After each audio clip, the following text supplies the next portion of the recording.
This video is sponsored by Squarespace, whom I am grateful for, because once again, this video was getting struck left, right and center. Don't you only make wings for the dead ones? Just looking ahead, dear. Angus hasn't been feeling very well of late. What the actual fuck? Well, I put out that video where I asked for you guys to vote on what you thought the next review should be, and by quite the landslide, the most popular film voted was Coraline. I've said it before and I'll say it again. Democracy simply doesn't work. Coraline is a 2009 stop-motion film which is part fantasy, part thriller, part horror. Actually, quite a lot of part horror. The pearl. And part this. But a true ocean goddess must fill out her bodice. It was directed by Henry Selick, who you may know from previous films such as The Nightmare Before Christmas and James and the Giant Peach, which are also stop motion films that also aren't afraid to turn up the creep factor every now and then.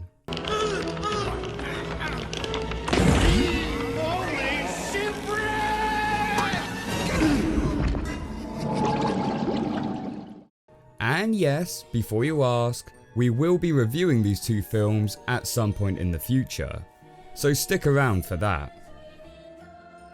Coraline itself is actually based off her 2003 book which goes by the same name, and though I haven't personally read the book, from what I've researched online, the film for the most part does stay faithful to the source material, but there are a couple of differences here and there, one of which we will talk about later.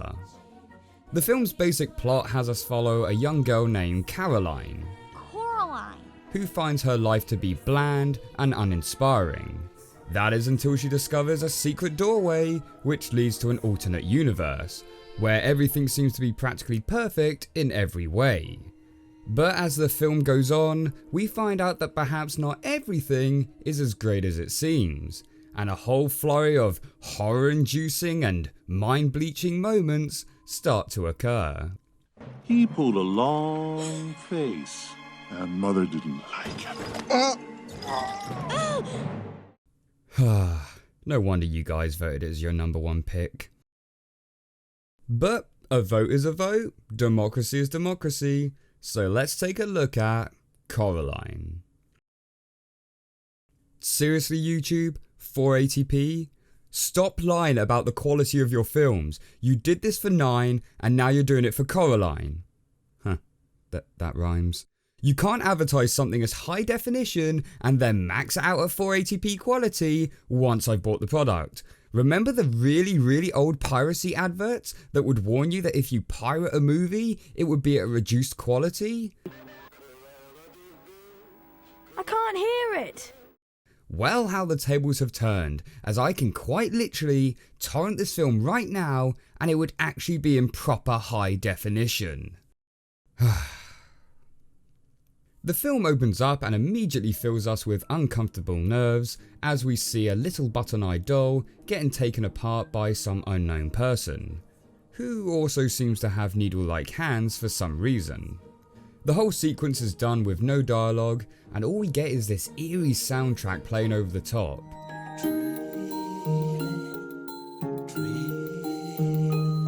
The shots used to show the doll being taken apart make the whole thing feel very surgical, with close-ups showing off every little detail, along with the focus on surgical actions such as slicing and stitching. You remember that scene from Toy Story 2 where Woody is getting fixed up by the toy repair guy? And it's just so oddly satisfying to watch? Yeah, this is the complete opposite of that. The doll is eventually constructed into a blue-haired girl wearing a yellow mac, to which it is then casually thrown out the window. No, Anne, that's Emma's guinea pig. Put that back.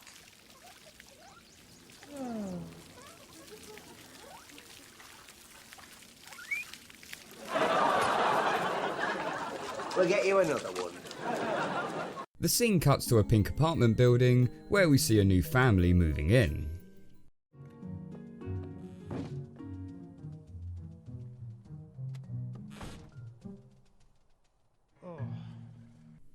Oh hey look, it's YouTube ad revenue.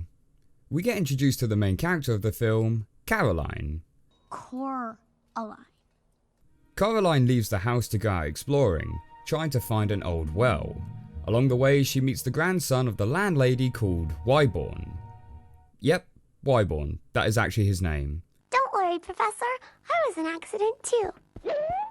And just to make sure that subtle hint wasn't lost on anyone, the film even acknowledges this in plain dialogue. I didn't hear anything. Oh, I definitely heard someone. Why were you born? Like, okay film, screw this kid I guess. Then again, the film didn't really give him the greatest start, as we're introduced to him stalking Coraline with some freakish mask on. Plus we then get this weird line from him. Of course, I do feed him every night, and sometimes he'll come in my window and bring me little dead things. Is it just me? Or does he seem a little too enthusiastic about his cat bringing him dead things? I mean, just look at that face he makes. Dead things?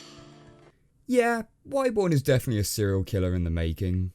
Wyborn does eventually leave without murdering Coraline, and we begin to get a bit more insight into her and her family life.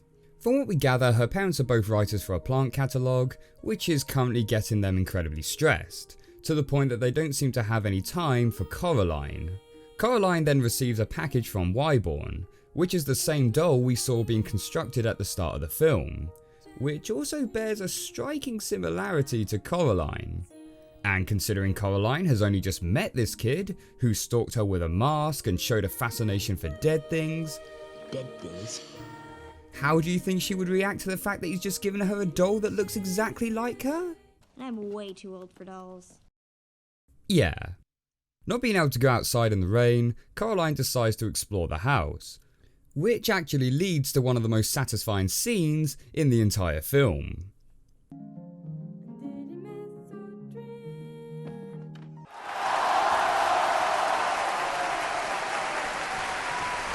She eventually comes across a mysterious looking door behind the wallpaper, which happens to be locked.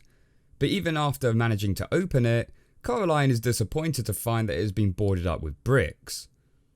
I'm sure there can be memes made out of this.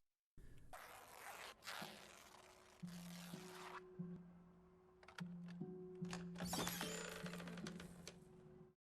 don't get it. Later that night while sleeping, Coraline is awoken by a small mouse under her bed.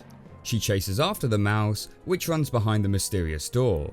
Only this time, when Coraline opens the door, the bricks have gone, and instead there's now a long tunnel leading to another door at the other end. Now, considering this door was clearly bricked up before, how do you think Coraline would react to a strange and unexplained tunnel magically forming right in front of her? Yeah. Don't bother to get your parents. Heck, don't even bother to get a rope so that you can pull yourself back should something go wrong. Just crawl right in with no questions asked. She gets through to the other side to what appears to be the same room that she just came from. Only things aren't exactly quite the same. Mom? What are you doing here in the middle of the night? You're just in time for supper, dear. Not only do her parents now have buttons for eyes, but they also have completely different personalities, with her mother cooking a lavish meal and her father playing piano as he sings a song about Coraline. Making up a song about Coraline. She's a peach, she's a doll, she's a pal of mine. They claim to be her other parents, who everyone is meant to have. And how do you think Coraline reacts to the fact that her brand new parents now have buttons for eyes with completely different personalities? Do they engraving? Yeah. Actually, in saying that, Coraline seems pretty cool with a lot of the weird stuff going on in this world. Perfect. Hide and seek in the rain. What rain? After eating dinner, Coraline decides to go to bed, where despite going to sleep in the other world, wakes back up in her own world, where even the mysterious door seems to have been bricked back up, leaving Coraline to believe that it must have all just been a dream. Later that day, Coraline goes to visit the other residents living in the apartment, which includes a mouse circus trainer named Bablinsky, where he tells Coraline that his mice warn her not to go through the mysterious door again. She then also visits two ex-acrobat sisters named April and Miriam, along with their many dead dogs, where one of the sisters also warns Coraline that she is in great danger. After leaving the sister's house, she once again bumps into Wyborn, who is also once again showing off his serial killer tendencies as he stalks her through the fog. He tells Coraline about his grandmother's twin sister, who mysteriously vanished in the house when they were children.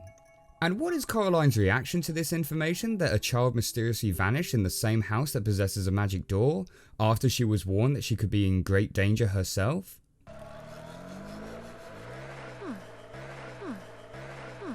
Yeah. Later that night, Coraline once again ventures through the mysterious door, where she explores more of the surroundings in the other world. She also meets the other world's version of Wyborn, who once again is a little different from his real world counterpart. Hello? I thought you'd like him more if he spoke a little less, so I fixed him. Now, how do you suppose Coraline reacts to this statement that the other mother somehow, quote unquote, fixed Wyborn so that he can no longer speak? I like it. Yeah. They both head out to explore more of the area, where they come across the other Bablinsky, who now has a fully trained circus of mice, in what is actually quite a mesmerising performance with the stop motion. Coraline then heads to bed, where she once again wakes up in the real world. After a pretty depressing day out shopping with her mum, Coraline once again heads back into the other world, where she meets Wyborn's cat from the real world, who can actually talk. If you're the same cat, how can you talk? I just can. And yep, that's the only explanation we're going to get in the film, guys. He tells Coraline that he has been coming to this world for many years, and is able to come and go as he pleases. Why exactly has the cat been coming to this world for many years? And how exactly does he come and go as he pleases?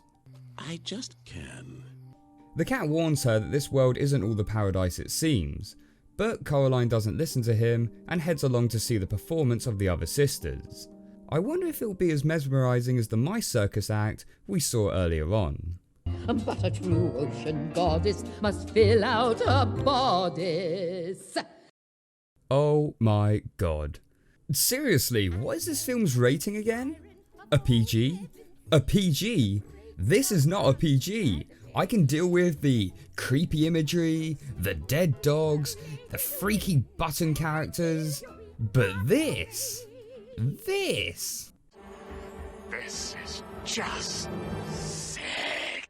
And how does Coraline react to seeing a practically naked old lady perform in front of her? Oh my god. Yes! Finally, Coraline! You give a reasonable reaction to the weird and disturbing stuff going on around you. Jesus Christ. After the show, Coraline heads back to the house with the other mother and father, to which they state that if Coraline wants, she can choose to stay in this world forever. But on one condition. Black is traditional. But if you'd prefer pink, or vermilion, though you might make me jealous. Coraline, not too keen on the idea, decides that she wants to go to bed, in the hope that she can wake back up again in the real world. Unfortunately for Coraline, however, this time it doesn't work. And things start to get a little bit more disturbing.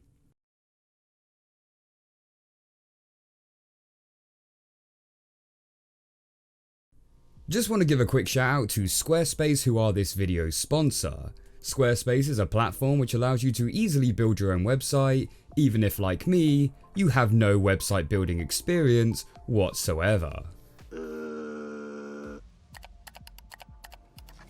No, what are you doing? They offer pre-built templates and a simple interface which offers easy customization.